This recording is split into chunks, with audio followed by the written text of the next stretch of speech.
Hello வணக்கம் and welcome to sports wise Tamil channel. இந்த வீடியோவில் நம்ம அதை பற்றி பார்க்க போகிறோம் அப்படின்னா டோட்டலி ஐபிஎல் 2025 ஆல் டீம்ஸோட ரிசர்வ் அண்ட் ரீப்ளேஸ்மெண்ட்டை பற்றி தான் பார்க்க போகிறோம். இந்த பிளேயர்ஸை கண்டிப்பாக இந்த டீம் ரீப்ளேஸ்மெண்ட்டாக எடுக்கணும், இல்லைனா ரிசர்வ் பிளேயராவது அவங்க உள்ளுக்குள்ளே வைக்கணும் அப்படிங்கிற ஒரு விஷயம் இருக்குது. டோட்டலாக எந்தெந்த டீமுக்கு எந்தெந்த பிளேயர்ஸ் அப்படிங்கிற மாதிரி பார்ப்போம். வாங்க வீடியோ ஸ்டார்ட் பண்ணுவோம்.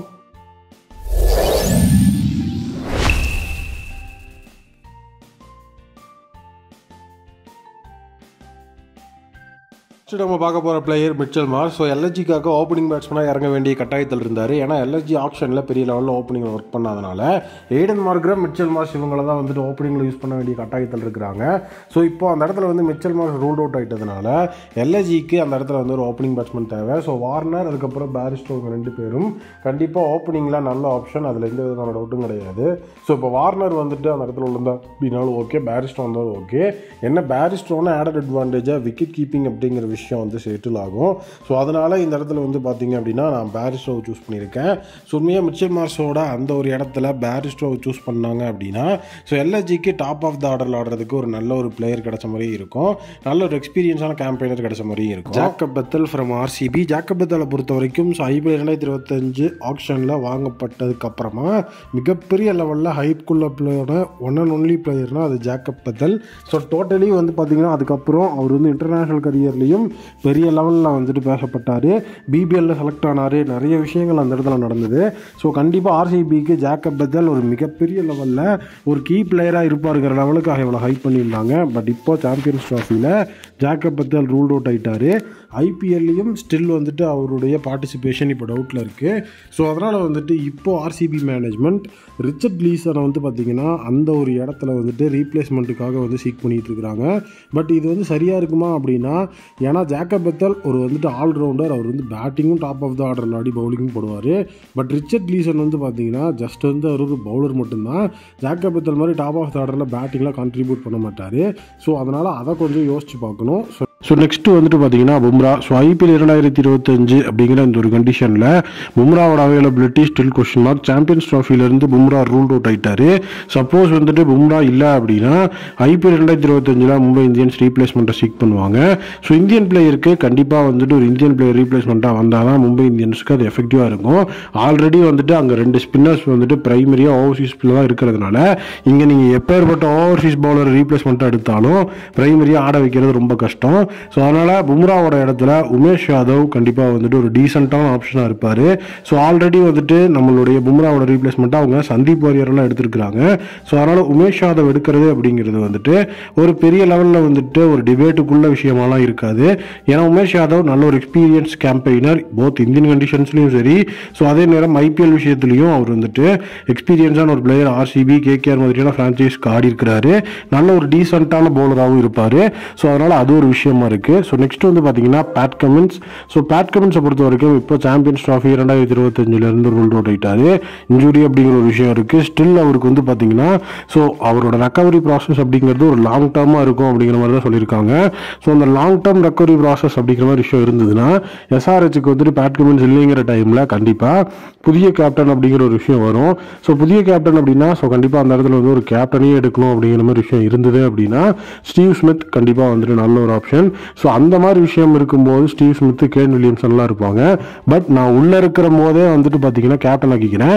எனக்கு கமின்ஸுக்கு ஒரு ரீப்ளேஸ்மெண்ட் போட்டு போதும் அப்படிங்கிற பட்சத்தில் சீன் அபாட் இப்போ ரீசெண்டாக நல்ல ஒரு ஆப்ஷனாக இருக்கிறாரு. ஏன்னா அவரோட ரீசன்ட் ஃபார்ம் அப்படிங்கிறது ரொம்பவே எஃபெக்டிவாக இருக்கிறதுனால சீன் அபாட்டை எடுக்கலாம். அது இன்னுமே நம்மளுடைய பவுலிங்கை ஸ்ட்ரென்தன் பண்ணும். கீழே பேட் கமின்ஸ் பார்த்தீங்கன்னா பேட்டிங் ஆடுவார்ல.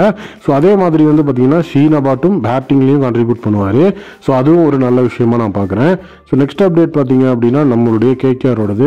உம்ரான் மாலிக்குக்கும் இப்போ ஒரு இன்ஜுரி இருக்குது.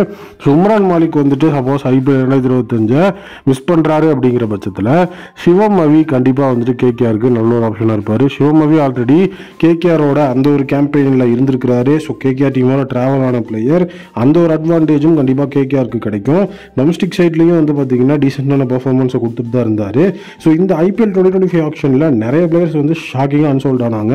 அவங்கள ப்ரூவ் பண்ணியிருந்தாலுமே வந்து பார்த்திங்கன்னா அவங்க அன்சோல்ட் ஆகிறது வந்துட்டு ரொம்பவே வந்துட்டு ஒரு மிகப்பெரிய லெவலில் ஷாக்கிங்காக இருந்தது. ஸோ அந்த மாதிரி ஷாக்கிங்காக அன்சோல்ட் ஆன பிளேயர்ஸில் ஸோ கண்டிப்பாக சிவம் ரவியோட நேமும் நம்ம வந்துட்டு அந்த லிஸ்ட்டில் ஆட் பண்ணணும். ஏன்னா ரெகுலராக வந்துட்டு ஐபிஎல்லில் வந்து பிரைமரி பிளேயிங் 11 பேக்கப் இம்பாக்ட்னு ஏதோ ஒரு இடத்துல சப்போர்ட் பண்ணிட்டு இருந்த சிவம் ரவி ஸோ இந்த தடவை வரல. ஸோ அதனால் வந்து உம்ரான் மாலிக்கோட இடத்துல சிவம் ரவி கண்டிப்பாக ஒரு பெட்டர் ஆப்ஷனாக இருப்பார். ஏன்னா ஆல்ரெடி அந்த டீமோட ட்ராவல் பண்ணியிருக்கிறதுனால அதான் ஒரு அட்வான்டேஜாக இந்த இடத்துல நான் சொல்கிறேன், எஃபிஷியண்ட்டாக இருக்கும் அப்படின்னு. ஸோ நெக்ஸ்ட் பிளேயர்ஸ் யார் அப்படின்னு பார்த்தீங்கன்னா நம்மளுடைய ஜாஸ் ஹேசல்வுட்டும் வந்து பார்த்தீங்க அப்படின்னா சாம்பியன்ஸ் ட்ராஃபியில் இல்லை. ஸோ அவர் அங்கேயே ரூல் அவுட் ஆகிட்டார். அவர் இந்தியா ஆஸ்திரேலியா சீரியஸ்லேயே வந்து பார்த்தீங்கன்னா சீரியஸ்லேருந்து கிளம்பி போயிட்டார் ரூல் அவுட் அப்படிங்கிற விஷயத்தில். சாம்பியன்ஸ் ட்ராஃபியில் வருவார் அப்படிங்கிற மாதிரி எதிர்பார்க்கப்பட்டுச்சு. சாம்பியன்ஸ் ட்ராஃபிலே இப்போ இல்லை. ஸோ அதனால் வந்துட்டு ஐபிஎல்லில் வருவாரா அப்படிங்கிற ஒரு கேள்விக்குறி ரொம்ப அதிகமாக இருக்குது. ஸோ அதனால் ஜாஸ் ஹேசல்வுட் அப்படிங்கிற அந்த ஒரு பிளேயர் இடத்துல வந்து பார்த்தீங்க அப்படின்னா இப்போதைக்கு எனக்கு ஒன் சீசன் அப்படிங்கிற மாதிரி விஷயத்தில் வந்துட்டு எனக்கு பேக்ரவுண்டாக வேணும் அப்படின்னா முஸ்தாபிசூர் ரஹ்மான் கண்டிப்பாக வந்துட்டு நல்ல ஒரு ஆப்ஷன். ஸோ லாஸ்ட் இயர் சிஎஸ்கேக்காக ரொம்பவே வந்துட்டு அருமையான பெர்ஃபார்மன்ஸை கொடுத்துருந்தாரு. ஸோ அதனால் இந்த தடவையும் கண்டிப்பாக நம்ம முஸ்தாபிசூர் ரஹ்மானுக்கு ஒரு பேக்கப் அப்படிங்கிறது கொடுத்தோம் அப்படின்னா நல்ல ஒரு பெர்ஃபார்மன்ஸை கொடுப்பாரு. அண்ட் இது வந்துட்டு பார்த்தீங்க அப்படின்னா ஒரு மிகப்பெரிய லெவலில் வந்து ஒரு எக்ஸ்பெக்டரான ஒரு பெர்ஃபார்மன்ஸ் அப்படின்றது நம்ம எதிர்பார்க்கலாம். பெரிய ஒரு ஸ்டண்ட் பிளேயரை வாங்கி அவங்க வந்துட்டு ஒரு ஃபெயிலியர் பெர்ஃபார்மன்ஸ் அப்படிங்கிறத கொடுக்கறத விட இந்த மாதிரி ஒரு பிளேயரை வாங்கும்போது நல்லா ஒரு விஷயம் இருக்கும். சிஎஸ்கே அதான் பண்ணாங்க. ஸோ நெக்ஸ்ட் யார் அப்படின்னு பார்த்தீங்கன்னா நிதிஷ்குமார் ரெட்டி நல்ல ஒரு ஆல்ரவுண்டர். ஸோ நமக்கு வந்து பார்த்தீங்கன்னா பேட்டிங்லையும் கான்ட்ரிபியூட் பண்ணி விக்கெட்டும் எடுத்து கொடுப்பாரு. பட் அவர் வந்து டாப் ஆஃப் த ஆர்டரில் பேட்டிங் ஆடுவார். பட் நான் கொண்டு வந்திருக்கிற ரீப்ளேஸ்மெண்ட் வந்து பார்த்தீங்கன்னா ஷர்துல் தாக்கூர் பொறுத்த வரைக்கும் இவரும் வந்துட்டு வேற லெவலில் வந்து பேட்டிங் ஆடக்கூடிய எபிலிட்டி இருக்குது. பேட்டிங் ஆடி அது மட்டும் இல்லாமல் பவுலிங்கும் போட்டு விக்கெட்டும் எடுத்து கொடுப்பாரு. பட் ஆனால் இவர் வந்து அந்தளவுக்கு டாப் ஆஃப் த ஆர்டரில் எஃபிஷியண்ட்டான ஒரு பேட்ஸ்மேன் அப்படிங்கிற மாதிரி கிடையாது. ஆனால் லாஸ்ட் டைம்லாம் பார்த்தீங்கன்னா தலைவன் எந்த லெவலுக்கு வந்துட்டு பேட்டிங் பண்ணாரு அப்படின்னு நமக்கு தெரியும். ஸோ அந்த அளவுக்கு வந்துட்டு ஷர்துல் தாக்கூர் நம்ம பேட்டிங் எக்ஸ்பெக்ட் பண்ண முடியாது. பட் ஆனால் அவர்கிட்ட இருந்து நம்ம வந்துட்டு பவுலிங்கை குரூஷியலான விக்கெட்ஸ் எடுக்கிறது இந்த மாதிரி விஷயத்தில் வந்து நம்ம நிறைய விஷயங்களை வந்து எக்ஸ்பெக்ட் பண்ணலாம். அது கண்டிப்பாக நம்மளுடைய தலைவன் வந்துட்டு எக்ஸ்பீரியன்ஸாக பண்ணி தருவார். ரெகுலர் இன்டர்வல்ஸில் அவர் வந்து நிறைய டீம்ஸ் அதான் பண்ணிட்டு இருந்தார். ஸோ டெல்லி, கேகேஆர், அதுக்கப்புறம் சிஎஸ்கே போன்ற ஃப்ரான்ச்சைஸ்க்கு ஷர்துல் தாக்கூர் அந்த மாதிரி விஷயத்தில் வந்து சப்போர்ட் பண்ணிட்டு தான் இருந்திருக்கிறாரு. ஸோ அதனால் கண்டிப்பாக அதை ஒரு விஷயமா நான் பார்க்குறேன். ஸோ நெக்ஸ்ட் வந்து பார்த்தீங்கன்னா சஞ்சு சாம்சனோட அவைலபிலிட்டி இன் ஐபிஎல் 2025 ஸ்டில் வந்து ஒரு ஜியோ பார்ட்டியில் தான் இருக்குது. சப்போஸ் சஞ்சு சாம்சன் வந்துட்டு ரூல்ட் அவுட் ஆகுறாரு அப்படிங்கிற பட்சத்தில் கேப்டன்சி அப்படிங்கிறது எஸ்எஸ் ஜெய்ஸ்வால்கிட்ட தான் போகுங்கிற மாதிரி சொல்லியிருக்கிறாங்க. ஸோ அந்த இடத்துல ஒரு opening batsman top of the ஆர்டரில் வேணும் அப்படின்னா பிருத்திவி ஷா நல்ல ஒரு ஆப்ஷனாக இருப்பார். ஸோ பிருத்திவி ஷாவை பொறுத்த வரைக்கும் ஸோ அவருடைய அந்த ஒரு பேஸ் ப்ரைஸ் எல்லாம் குறைச்சி ஸோ டோட்டலி வந்து பார்த்தீங்கன்னா ஐபிஎல்ல சோல்ட் ஆகணும். ஸோ ஐபிஎல்ல நான் ப்ரூவ் பண்ணிக்கணும். அதுக்கப்புறம் எனக்கு வந்து இன்டர்நேஷனல் சைடில் டெபு வேணும் அப்படிங்கிற மாதிரிலாம் நிறைய சொல்லியிருந்தார். பட் ஆனால் அவர் என்னதான் பேஸ் ப்ரைஸ் எல்லாம் குறைச்சி நிறைய விஷயங்கள் பண்ணியிருந்தாலும் ஸோ அந்த இடத்துல வந்து பார்த்தீங்க அப்படின்னா பிருத்திவி ஷாக்கு எந்த ஒருத்தருமே வாங்குறதுக்கு ஸோ ஒரு டேக்கர்ஸே இல்லாமல் போயிடுச்சு. அது காரணம் வந்து பார்த்தீங்கன்னா மும்பையோட அந்த ஒரு ஸ்குவாட்லேருந்து ஒரு வெளியே வந்தது, டிசிப்ளின் ஆக்ஷன்ஸ் மாதிரிங்கிற எல்லா விஷயங்கள் சொல்லிட்டாங்க. ஸோ அதெல்லாம் பார்த்தீங்கன்னா அவருடைய ஐபிஎல் கான்ட்ராக்டுக்கு எதிராக திரும்பிடுச்சு. பட் ஆனால் அவர் ஒரு நல்ல ஒரு ஓப்பனிங் பேட்ஸ்மேன், நல்ல நீட்டாக வந்து பார்த்தீங்கன்னா நமக்கு வந்துட்டு ஓப்பனிங் அப்படிங்கிற விஷயத்த வந்து பண்ணி கொடுப்பாரு. ஸோ அதனால் அது ஒரு பெரிய விஷயமா நான் பார்க்குறேன். ஸோ கண்டிப்பாக இது ஒரு எஃபெக்டிவான விஷயம் இருக்கும் அப்படின்ட்டு. ஸோ அதே நேரம் வந்து பார்த்தீங்க அப்படின்னா கேகேஆர் ஸோ ஆண்ட்ரிச் நாட்ஜேக்கு இப்போ ரூல்ட் அவுட் இருக்கு. ஸோ ஆண்ட்ரிச் நாட்ஜே ரூல்ட் அவுட் ஆகும்போது நவீன் உலக் கண்டிப்பாக வந்துட்டு ஒரு அருமையான ஆப்ஷன். ஸோ லாஸ்ட் டைமே எல்எஸ்ஜியில் வந்து பார்த்தீங்க அப்படின்னா நவீன் உலக் இருந்தார். ஸோ நல்ல ஒரு காம்பேக்ட்ஃபுல்லான பர்ஃபார்மன்ஸ் அவரால் கொடுக்க முடியும். இப்போ ரீசெண்டாக டொமஸ்டிக் டோர்னமெண்ட்ஸில் ஆடிட்டு இருக்கிறாரு, ஓவர்சீஸ் T20 லீக்ஸில் ஆடிட்டு இருக்கிறாரு. அது எல்லாத்துலேயுமே பார்த்தீங்கன்னா நவீன் உலக் வந்துட்டு ஒரு டீசெண்டான கேம்பெயினராக மேட்சுக்கு ஒரு விக்கெட் எடுக்கிறது ஏதாவது ஒரு கான்ட்ரிபியூஷன் அப்படிங்கிறத அவர் பண்ணிடுவார். ஸோ அந்த ஒரு விஷயம் வந்துட்டு கண்டிப்பாக நவீன் உலக்கு கை கொடுக்கும். ஸோ அந்த மாதிரி கான்ட்ரிபியூஷன்ஸ் வந்துட்டு பார்த்தீங்கன்னா ரொம்ப ரொம்ப ரொம்ப முக்கியம். ஸோ அதை மெயின் அட்வான்டேஜாக இந்த இடத்துல வந்துட்டு எடுத்துகிட்டு ஒரு சில விஷயங்கள் வந்து நம்ம பார்க்கணும். ஸோ அந்த விஷயம் அப்படிங்கிறது வந்துட்டு ரொம்ப நீட்டாகவே இருக்கிறதுனால ஸோ நவீன் உலகுக்கு வந்துட்டு கேகேஆர் டீம் அப்படிங்கிற அந்த விஷயத்துக்குள்ளே செட் ஆகிறதுக்கு சான்ஸ் இருக்குது.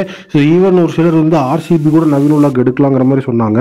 பட் அது வந்து பார்த்தீங்க அப்படின்னா ஸோ விராட் கோலி வர்சஸ் நவீன் உலக் அப்படிங்கிற விஷயம் இருக்குது. அவங்க ரெண்டு பேரும் சேர்ந்து விளாண்டா எப்படி இருக்கும் அப்படிங்கிற மாதிரிலாம் பேசிகிட்டு இருந்தாங்க. பட் அது வந்து செட் ஆகாது.